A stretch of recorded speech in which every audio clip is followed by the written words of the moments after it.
Hi, welcome to Lies and Secrets channel. We hope you will have fun with us. Enjoy watching.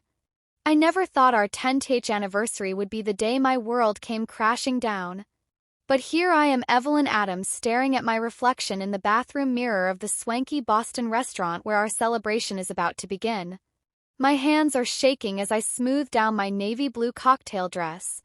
The one Alexander always said brought out the color of my eyes. Funny how even now I'm thinking about what he likes. The buzz of excited chatter filters through the door, reminding me that I can't hide in here forever.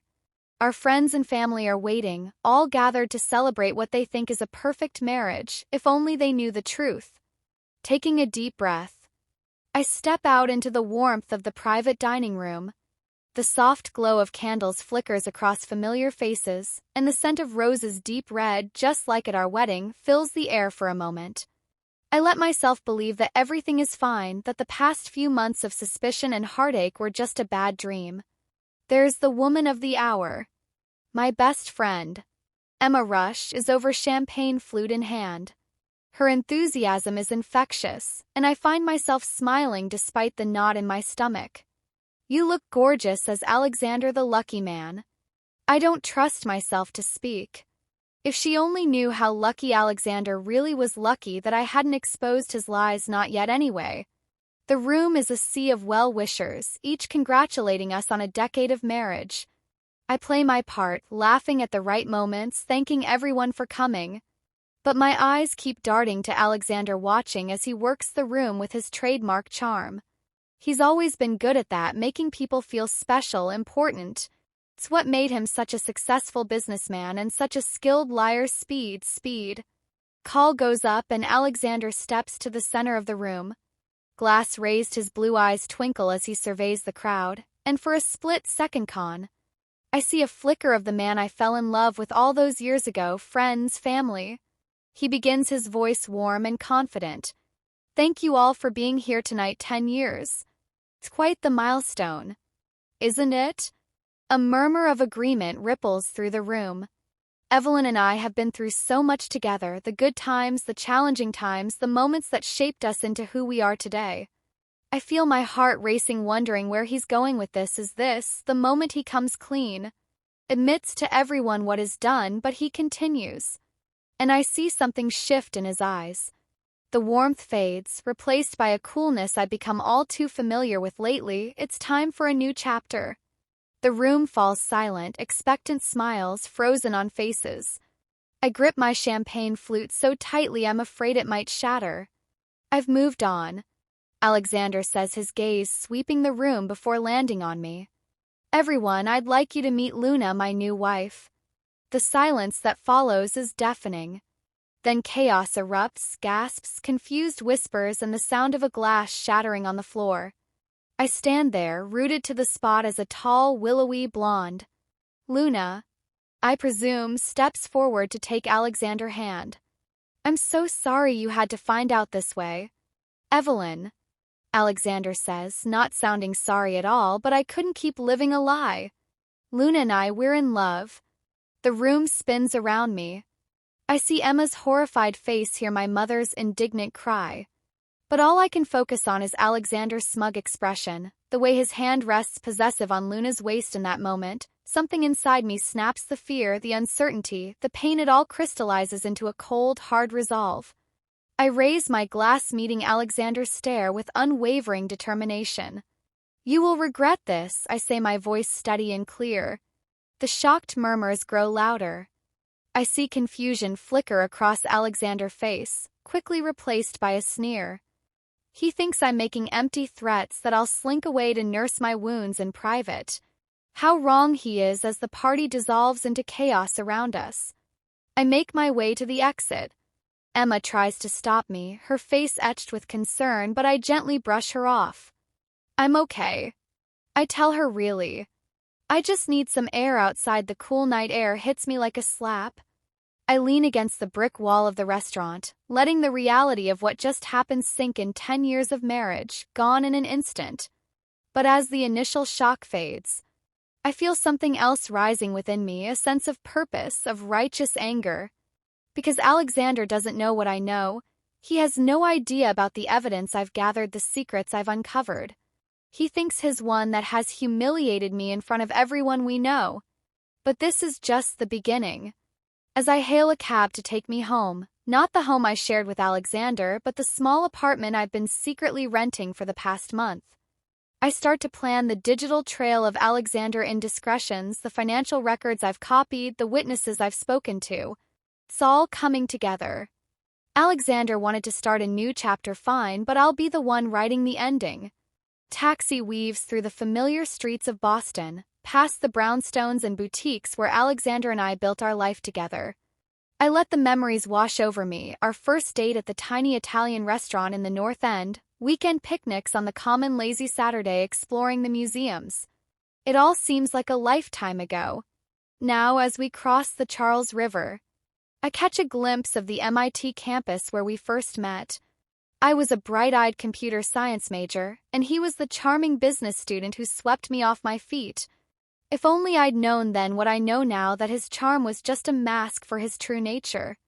Cab pulls up to my new apartment building, a nondescript structure in Cambridge.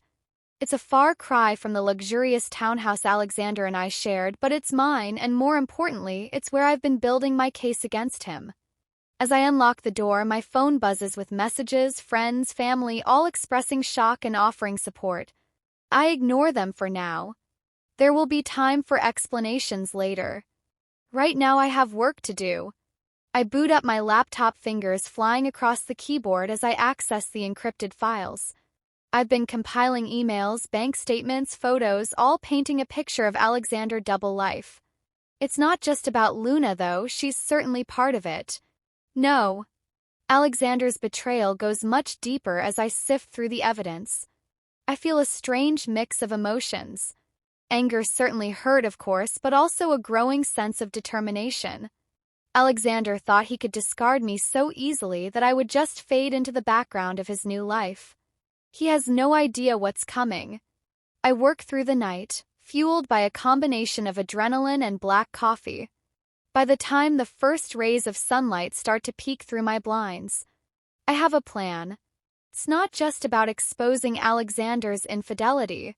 It's about bringing to light all of his misdeeds, the people he hurt, the trust he betrayed. As I finally allow myself to rest, collapsing onto my bed, fully clothed, I make a promise to myself. This isn't the end of my story. It's just the beginning. And Alexander is about to learn that hella no fury like a woman scorned, especially when that woman is armed with the truth. The morning after the disastrous anniversary party, I woke up with a pounding headache and a sense of grim determination. As I shuffled to the kitchen of my small Cambridge apartment to make coffee, my phone buzzed incessantly with messages and missed calls. I ignored them all. There would be time for damage control later. Right now I had work to do. Settling down at my desk with a steaming mug of coffee, I fired up my laptop and began to sift through the digital arsenal I'd been building for months. Alexander had no idea that I'd known about Luna long before his dramatic reveal. In fact, he had no clue just how much I knew about all of his dirty little secrets. It had started innocently enough a few months ago. Alexander had asked me to help update his phone. As I navigated through his apps, a notification popped up, a flirtatious message from someone named Luna. My stomach had dropped, but I'd kept my call, casually mentioning it to Alexander. He'd laughed it off, claiming it was probably spam, but the seed of doubt had been planted. From that moment on, I started paying closer attention. Late-night email notifications, unexplained absences, strange receipts in his pockets. The breadcrumbs were everywhere once I started looking. Being a computer science major had its perks. I knew how to dig deeper without leaving a trace. What I uncovered went far beyond a simple affair. Alexander indiscretions painted a much darker picture. Financial mismanagement at his company, shady deals with less than reputable business partners, promises made and broken to people who had trusted him. It wasn't just our marriage he had betrayed. There was a trail of destruction in his wake as I scrolled through emails and financial records. A familiar name caught my eye. Leo Reeves. He was one of Alexander's former business partners, someone who had mysteriously disappeared from our social circle. A few years back, I remembered Alexander brushing it off, saying they'd had a falling out over business disagreements. Now looking at these emails, I realized it was much more than that. Intrigued, I decided to dig deeper into Leo's story. A quick search revealed that after his partnership with Alexander dissolved, Leo's own business had taken a nosedive. There were hints of financial impropriety, but nothing concrete. It was almost as if someone had deliberately muddied the waters. I made a mental note to reach out to Leo. If my suspicions were correct, he might be a valuable ally in what was to come. Turning my attention back to the task at hand, I began organizing the evidence I'd gathered. Photos of Alexander and Luna together dating back months before our anniversary, email exchanges revealing the extent of their relationship. But more importantly, I had records of Alexander business dealings, the kind of records that could ruin not just his reputation but potentially land him in legal trouble. As I worked, my phone kept buzzing. Finally exasperated, I glanced at the screen among the sea of concerned messages from friends and family. One stood out. It was from Emma, my best friend. "Evelyn, please call me. I'm worried about you and there's something you need to know." Curiosity piqued, I decided to take a break and call her back. Emma picked up on the first ring. "Evelyn, thank God. Are you okay? Where are you?" I assured her I was fine, just taking some time to process everything. But Emma wasn't calling just to check on me. "Listen," she said, her voice low and urgent. "I don't know if this means anything, but I overheard something at the party last night after you left." Alexander was talking to his brother, thinking no one could hear. He mentioned something about covering his tracks and making sure Evelyn doesn't find out about the offshore accounts. "I don't know what it means, but I thought you should know my heart raced offshore accounts." This was new information and potentially crucial. I thanked Emma for the tip, promising to be in touch soon, and dove back into my investigation with renewed vigor. Hours passed as I followed this new lead. Took all my technical skills and some creative thinking, but eventually I found what I was looking for. Hidden beneath layers of shell companies and misdirection were several offshore accounts, all tied back to Alexander in various obscure ways. The amounts of money flowing through these accounts were staggering as the pieces started to fall into place. I realized the true extent of Alexander's deception. This wasn't just about an affair or some questionable business practices. This was large-scale fraud, potentially affecting 100 of people. The magnitude of what I'd uncovered was overwhelming. I sat back in my chair, mind reeling. What was I supposed to do with all this information? Go to the police, confront Alexander? As much as I wanted to see him pay for what he'd done, I knew I needed to be smart about this. One wrong move and Alexander could make all of this evidence disappear. That's when I remembered Leo Reeves. If anyone could corroborate my findings and potentially add to them, it would be him. With shaking hands, I picked up my phone and dialed the number I'd found earlier. The phone rang several times before a cautious voice answered. "Hello, Leo Reeves. This is Evelyn Adam, Alexander Adams' wife. Well, soon-to-be ex-wife. I think we need to talk." There was a long pause on the other end of the line. Then I've been waiting for this call for a long time. "Evelyn, where can we meet?" We agreed to meet at a quiet cafe in Somerville, away from our usual haunts where we might be recognized. As I got ready to leave, I caught sight of myself in the mirror. The woman staring back at me looked tired but determined. For the first time since the anniversary party, I felt a glimmer of hope. I wasn't alone in this fight anymore. Cafe was tucked away on a side street, its worn exterior belting the cozy interior. Leo was already there when I arrived, seated in a corner booth, a steaming mug of coffee in front of him. He looked older than I remembered, lines of stress etched into his face as I slid into the booth across from him. Leo gave me a sad smile. "I'm sorry about what happened. Evelyn, you didn't deserve that." I nodded, grateful for his sympathy but eager to get down to business. "Leo, the first think I've uncovered something big and I need your help to make sense of it all." For the next hour, we talked in hushed tones, sharing information and filling in gaps in each other's knowledge. Leo confirmed my suspicions about Alexander's fraudulent activities and added his own experiences to the mix. He told me about how Alexander had systematically pushed him out of their business, using underhanded tactics and leveraging connections to smear Leo's reputation when he threatened to go public. I always knew Alexander was ruthless in business, Leo said, shaking his head, but I never thought he'd go this far. The man has no limits when it comes to getting what he wants. As our conversation wound down, I felt a mix of emotions, anger, at Alexander's betrayal, sadness for all the people he'd hurt, but also a sense of purpose. We had the power to stop him, to make things right. Leo must have sensed my determination. He reached across the table, placing his hand on mine. Whatever you're planning, Evelyn, I'm in. It's time. Alexander faced the consequences of his actions. As I left the cafe, the weight of everything I'd learned settled on my shoulders, but it wasn't a burden. It was fuel for the fire burning inside me. Alexander thought he had one, that he could discard me and move on to his new life without consequences. He had no idea what was coming back in my apartment. I sat down at my computer once more. The evidence Leo and I had compiled was damning, but I knew we needed more. We needed a plan that would expose Alexander's misdeeds in a way he couldn't wriggle out of. As I started to outline our next steps, a plan began to take shape. In my mind, it would require careful timing, ironclad evidence, and a bit of theatrical flair. But if it worked, Alexander's carefully constructed world would come crashing down around him. I allowed myself a small, grim smile as I worked. Alexander had always underestimated me, seen me as nothing more than a supportive wife to be discarded when convenient. He was about to learn just how wrong he was. The sun was setting. By the time I finished casting long shadows across my small living room, I stretched, feeling the satisfying pop of joints that had been still for too long. Tomorrow the real work would begin, but for now I allowed myself a moment of quiet satisfaction.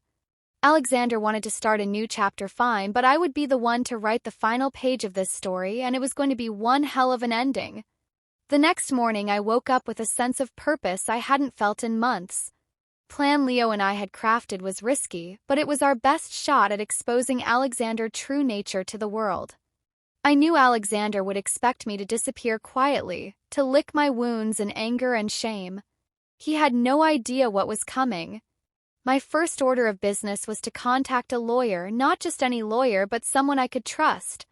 Implicitly, I rolled through my contacts until I found the name I was looking for. Olivia Chinwed worked together years ago on a pro bono case for a women's shelter. If anyone could help me navigate the legal minefield ahead, it was Olivia. I called her office, my heart racing as I waited for her to pick up. When she answered, I wasted no time in explaining my situation. Evelyn Adam, Olivia said, her voice warm with recognition. It's been a while. I heard about what happened at your anniversary party. I'm so sorry, thanks, Olivia. I replied, steeling myself, but that's actually why I'm calling. I need your help. It's complicated. Olivia listened intently as I laid out everything I'd discovered about Alexander's fraudulent activities. By the time I finished, there was a long pause on the other end of the line. Evelyn, Olivia finally said, her tone serious. What you're describing?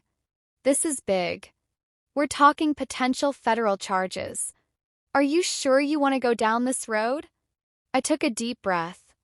I'm sure Olivia, Alexander needs to be held accountable, not just for what he did to me, but for all the people his hurt. Will you help me? Of course, she replied without hesitation. Come to my office this afternoon. We'll start putting together a case with Olivia on board. I felt a weight lift off my shoulders, but there was still so much to do. My next task was perhaps the most daunting. I needed to face Alexander's family. I knew how image-conscious the Adams were. They'd welcomed me into their fold when Alexander and I got married, but always with the unspoken expectation that I'd uphold their pristine reputation. Now I was about to shatter that image forever. Taking a deep breath, I picked up my phone and dialed Alexander's mother. Eleanor, She answered on the second ring, her voice clipped and formal. Evelyn, I wasn't expecting to hear from you. I followed hard. Hello, Eleanor. I was hoping we could have a family dinner to settle things. There was a pause, and I could almost hear the gears turning in Eleanor's head. Finally, she spoke. That's very mature of you. Evelyn, I assume you'll want Alexander there. Yes, I replied, trying to keep my voice steady, and Luna too, if possible. I think it's important. We all talk. Eleanor agreed, albeit reluctantly, and we set a date for the following week. As I hung up, I couldn't help but feel a twinge of guilt. The Adams had no idea what was coming. The next few days passed in a blur of activity. Olivia and I worked tirelessly, compiling evidence and building our case. Leo proved invaluable, providing insight and knowledge of Alexander business dealings that filled in crucial gaps in our timeline. As the pieces of our plan fell into place, I found myself reflecting on the past decade of my life with Alexander. There had been good times, moments of genuine happiness and love, but now, looking back, I could see the cracks that had always been there. The little lies, the subtle manipulations, the way he'd slowly isolated me from my own ambitions and dreams. The night before the family dinner, I sat in my apartment surrounded by the evidence of Alexander duplicity, photos, financial records, emails. It was all there ready to be revealed. But as I looked at it all, a wave of doubt washed over me. Was I really prepared to destroy the life I'd built with Alexander, to tear apart his family and potentially send him to prison? As if sensing my turmoil, my phone buzzed with a text from Leo. You okay? Remember, this isn't just about you. It's about justice for everyone. Alexander has hurt his words, steeled my resolve. Leo was right. This wasn't about revenge. It was about doing what was right.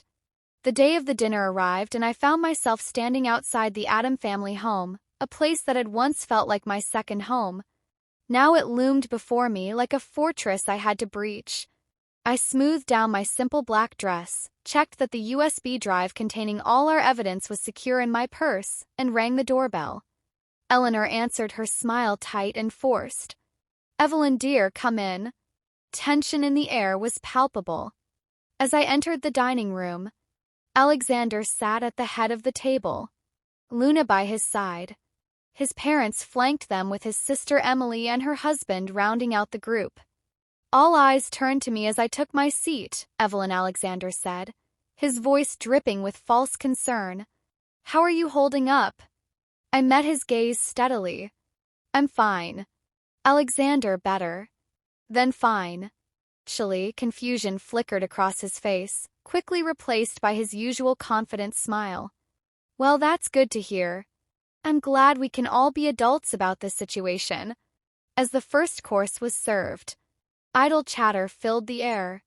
Alexander family made a show of including me, asking about my work and plans for the future. I played along, all the while acutely aware of the USB drive in my purse, heavy with secrets. It wasn't until dessert was served that I made my move. I stood up, drawing all eyes to me. Once again, I want to thank you all for being here tonight. I began, my heart pounding. I know this isn't an easy situation for anyone, but there's something you all need to know. Alexander's smile faltered. Evelyn, what are you doing? I ignored him, pulling out a small projector from my purse. I think it's time we all knew the truth about Alexander Adam. What followed was a carefully orchestrated presentation of Alexander misdeeds, financial records showing embezzlement from his own company, emails detailing his affairs not just with Luna but others before her, evidence of insider trading, of deals made through shell companies to avoid taxes. As the evidence piled up, the room descended into chaos. Eleanor let out a strangled cry, while Alexander's father demanded explanations. Luna sat frozen, her face pale as she realized the full extent of Alexander's deceptions. And Alexander, he alternated between desperate denials and attempts to discredit me. But with each piece of evidence I presented, his protests grew weaker. You don't understand. He finally sputtered, his carefully constructed facade crumbling. I had to do these things for the business, for our future. I looked at him, really looked at him. Perhaps for the first time in years, the man I saw wasn't the charming, confident person I'd fallen in love with. He was small, desperate, cornered. No, Alexander, I said softly, you did this for yourself and now you have to face the consequences. As if there was a knock at the door. Eleanor, moving as if in a daze, went to answer it. A moment later she returned, followed by 3 stern-looking men in suits. Alexander, Adam, one of them said, flashing a badge, we're with the FBI. We need you to come with us. As Alexander was led away protesting all the while, I felt a complex mix of emotions, relief, sadness, a touch of vindication. But mostly I felt free. I turned to Alexander's shell-shocked family. I'm sorry it had to be this way, I said sincerely, but the truth needed to come out. As I left the Adam house for the last time, I knew this was just the beginning. There would be trials, both legal and emotional, ahead.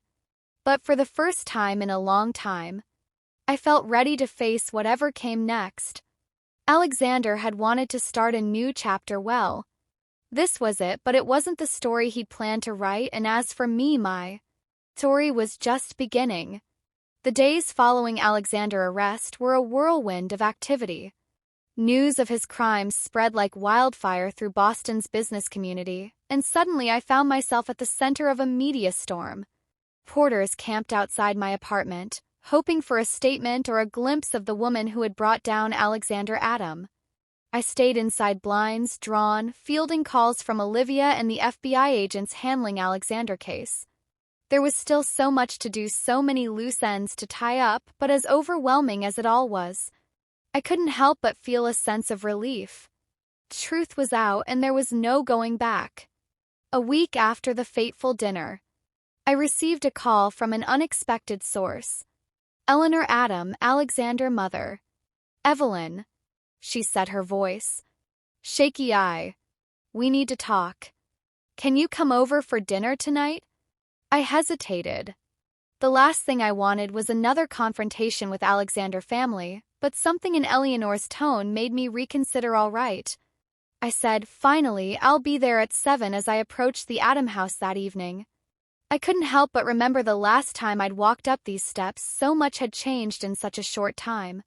The house seemed different now, somehow smaller and less imposing. Eleanor opened the door. Before I could ring the bell, she looked tired, the lines on her face deeper than I remembered. Thank you for coming, she said softly, ushering me inside. To my surprise, the dining room was empty, save for Eleanor and Alexander's father. Arthur, no sign of Emily or her husband, and certainly no Luna. Where is everyone? I asked, taking a seat at the table. Arthur cleared his throat. We thought it best if it was just us tonight. There's a lot we need to discuss. Dinner was a quiet affair, the silence broken only by the clink of cutlery against plates. I could feel the weight of unspoken words hanging in the air, waiting to be addressed. Finally, as Eleanor cleared the dishes, Arthur spoke up. Evelyn, we owe you an apology. I looked up, startled. This was the last thing I had expected. We should have seen what Alexander was doing, he continued, his voice heavy with regret. We were so caught up in the image of success in maintaining our family's reputation that we turned a blind eye to the signs. Eleanor returned, sitting down beside her husband. When you first came to us with your suspicions, we dismissed them.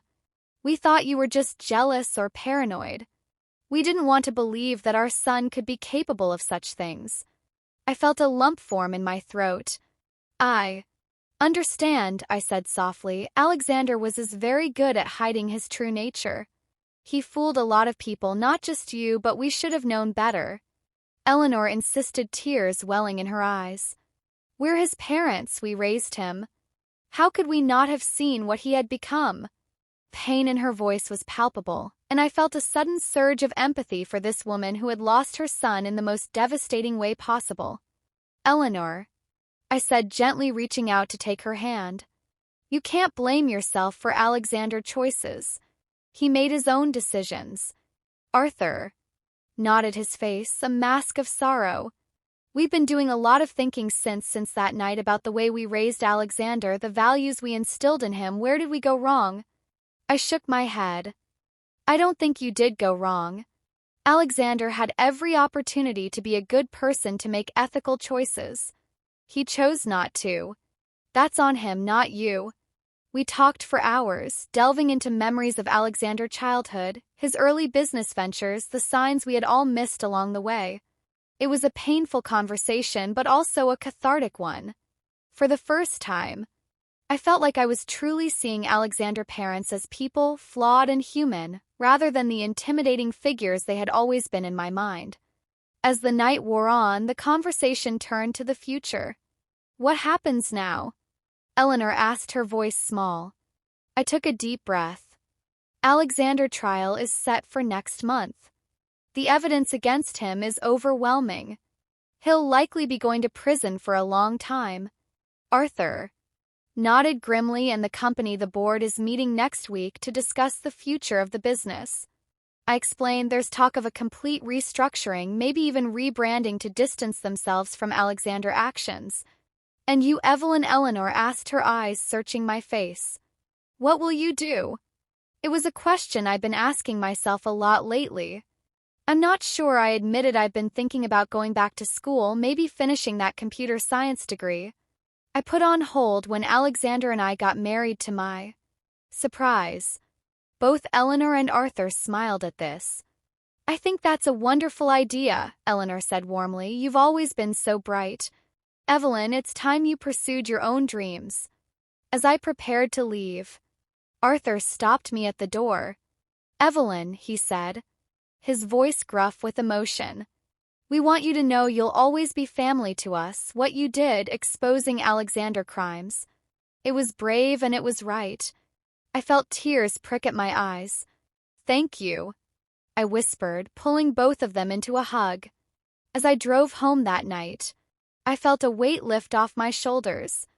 The dinner that I had dreaded had turned into something unexpected, a chance for healing, for understanding. It wasn't forgiveness, not yet, but it was a start. The next few weeks passed in a blur of depositions, meetings with lawyers, and long nights poring over course catalogs for local universities. I was determined to rebuild my life, to rediscover the woman I had been before.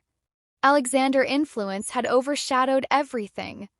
The day of Alexander's trial arrived sooner than I expected. As I sat in the courtroom watching him plead guilty to multiple charges of fraud and embezzlement, I felt a complex mix of emotions.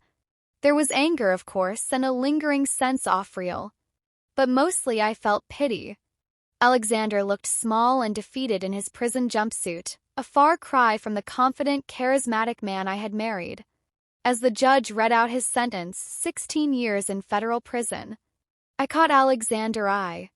For a moment I saw a flicker of the man I had once loved, scared and vulnerable. Then it was gone, replaced by the cold, calculating look I had come to recognize as his true face.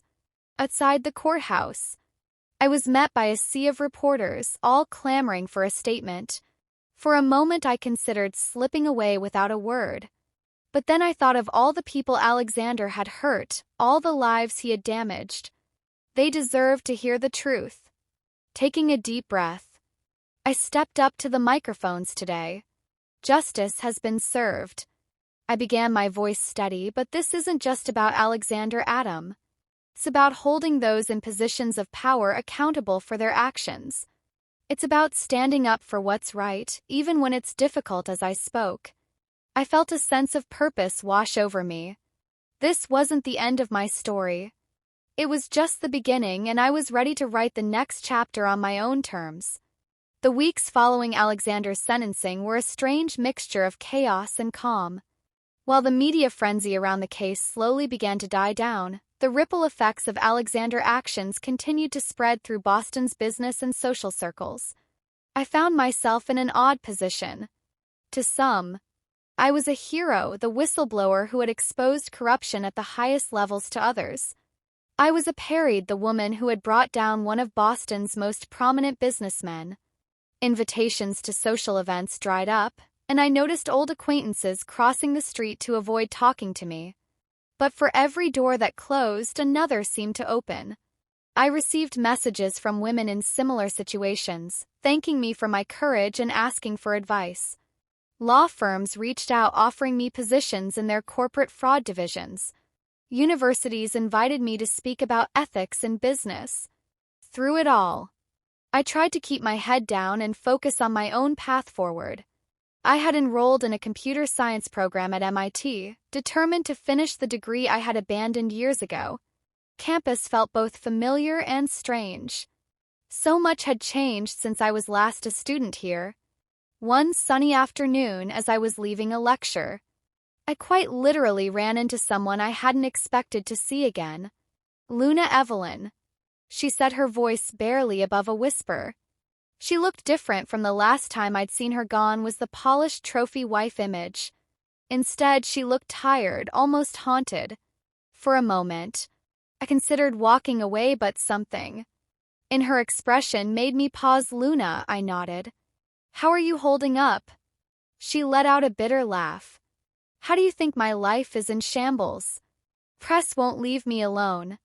Alexander, old friends treat me like I'm radioactive, and the worst part is, I didn't know. I swear to you, Evelyn, I didn't know about any of it. I studied her face, searching for any sign of deception, but all I saw was raw, honest pain. I believe you, I said. Finally, Alexander was very good at hiding things. Luna nodded, tears welling in her eyes. I feel so stupid. I thought he loved me, that we were going to have this amazing life together. But it was all a lie. Wasn't it? I felt a sudden, unexpected surge of empathy for this woman who had once been my rival. Come on, I said, gesturing to a nearby coffee shop. Let's talk. Over the next hour, Luna poured out her story, how she had met Alexander at a charity event, how he had swept her off her feet with grand gestures and promises of a fairy tale life, how she had been so caught up in the whirlwind romance that she had ignored the red flags. The secretive phone calls, the unexplained absences, the way he would dodge questions about his business dealings. I'm not trying to excuse what I did, she said, wiping away tears. I knew he was married.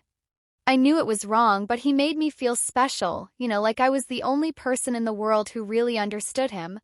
I nodded, remembering all too well how charming Alexander could be when he wanted something. He has that effect on people, I said softly as our conversation wound down. Luna looked at me with a mixture of guilt and gratitude. Thank you for listening, Evelyn. I know I'm probably the last person you want to be talking to right now. I shrugged. We were both victims of Alexander lies in different ways. There's no point in holding on to anger. As we parted ways, I felt a sense of closure I hadn't realized I needed. Luna had been a symbol of everything. I had lost my marriage, my trust, my sense of security. But talking to her had reminded me that the person truly responsible for all of this was Alexander. The next day I received a call from Leo. Evelyn, he said, his voice urgent. Have you seen the news? I hadn't. I'd been buried in coursework all morning. But as soon as I turned on the TV, I understood Leo's concern. Alexander Company was imploding. The board had voted to dissolve the firm, citing irreparable damage to their reputation. Thousands of employees were about to lose their jobs. This is my fault, I whispered, watching footage of shell-shocked workers leaving the company headquarters with boxes of personal belongings. No, Leo said firmly, this is Alexander's fault. He's the one who made the choices that led to this, but I couldn't shake the feeling of responsibility. These people, many of whom I had known and worked with, were collateral damage in Alexander's downfall. I had to do something.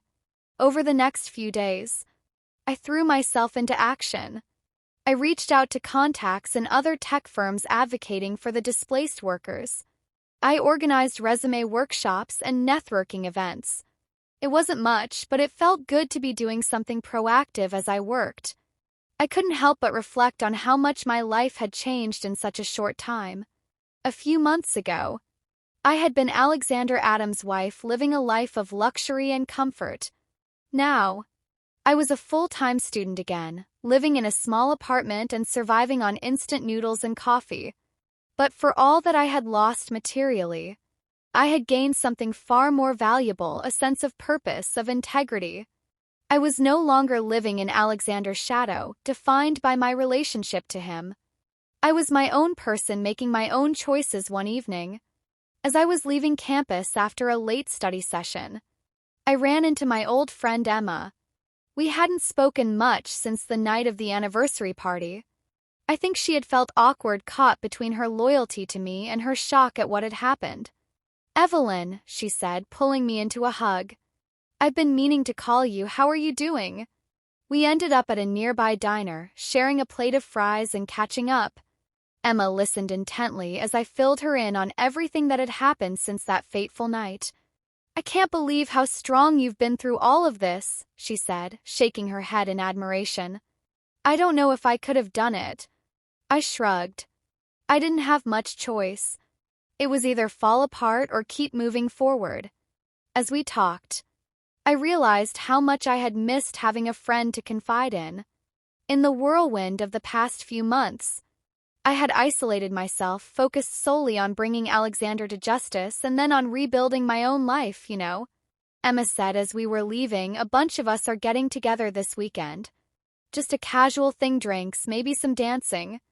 You should come." My first instinct was to decline. I had a big project due, and socializing hadn't exactly been high on my priority list lately. But then I thought about how good it had felt to talk to Emma, to feel like a normal person again instead of the woman who brought down Alexander Adam. "You know what?" I said, surprising myself. "I'd love to." As I walked home that night, I felt a lightness in my step that I hadn't experienced in a long time. Yes, my life had been turned upside down. Yes, there were still challenges ahead, the ongoing legal proceedings, the whispers and stares that followed me around campus, the daunting task of rebuilding my career from scratch.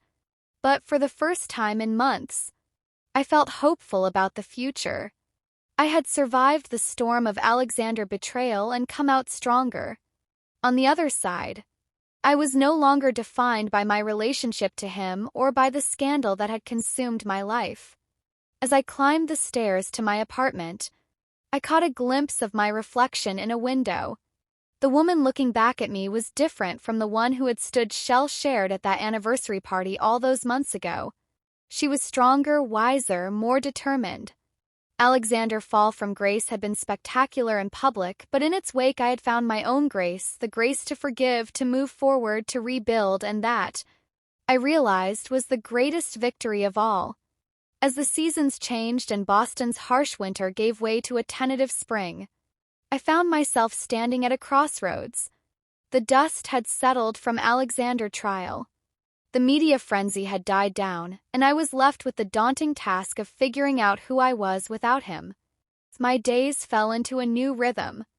Mornings were spent in lectures at MIT, where I was slowly but surely making progress in my computer science degree. Afternoons were devoted to an internship I'd secured at a small tech startup where I was putting my newfound skills to practical use. Evenings were for studying, for quiet reflection, and occasionally for reconnecting with old friends. It was during one of these evening study sessions that I received an unexpected email. The subject line read, "Your story matters, we want to help." Intrigued, I opened it to find a message from a non-profit organization that supported women who had been in abusive or manipulative relationships. They had heard about my experience with Alexander and wanted to know if I'd be interested in speaking at one of their events. "Your courage in exposing your husband's crimes has inspired many." The email read, "We believe your story could help others find the strength to leave toxic situations." My first instinct was to decline. I had spent so long trying to move past the Alexander chapter of my life. Did I really want to rehash it all again? But as I sat there staring at the screen, I thought about all the women out there who might be going through what I had experienced, women who felt trapped, who didn't know how to break free. Before I could talk myself out of it, I hit reply and typed out a simple response. I'd be honored. Let me know how I can help. The weeks leading up to the event were a whirlwind of preparation. I worked with the organizers to craft my speech carefully, considering what aspects of my story would be most helpful to share. It was a challenging process, forcing me to confront memories and emotions I had tried to bury.